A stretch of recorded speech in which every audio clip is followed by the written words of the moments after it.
Now, he lies about everything, of course. He calls me weird, but then he lies about how his kids were conceived. Who does that? That's just the weirdest thing I've ever seen. He said he served in combat, but the closest Tim Walz ever came to combat is when he let rioters burn Minneapolis to the ground and did absolutely nothing to stop it. And I know we have got a lot of veterans out there. I served in the United States Marine Corps, and I did go to Iraq when my country asked me, and I'm proud of it. And I know a lot of veterans who take offense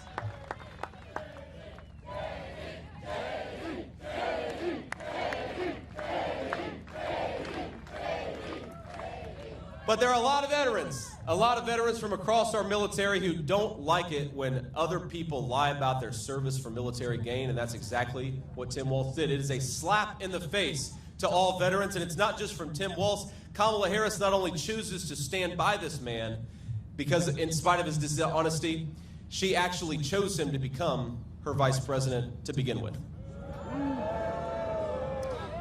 Now, while we're on the subject of their convention, she said something else at her convention. She said, and I don't know if you paid attention here, she said there are going to be extremely serious consequences for voting for Donald Trump.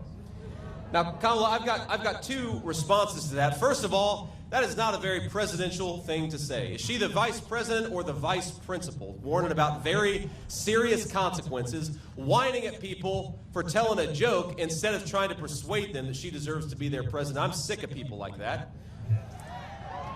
But second, it's the substance, because the extremely serious consequences, Kamala, have come from your leadership as vice president of the United States. Americans can't afford groceries because of your leadership, Kamala. Young people can't afford homes because of the policies that you have enacted as vice president. Now, the only serious consequence in November that I'm worried about is giving Kamala Harris a disastrous promotion. Let's say to Kamala Harris, you are fired. We are not sending you to the Oval Office.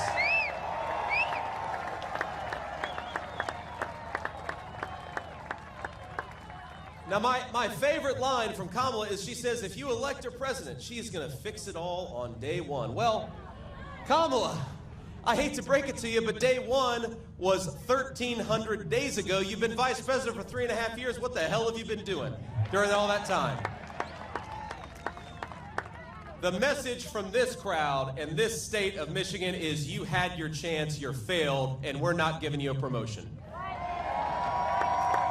And Donald J. Trump is coming back to clean up your mess, Kamala Harris, and it's going to start right here in the state of Michigan.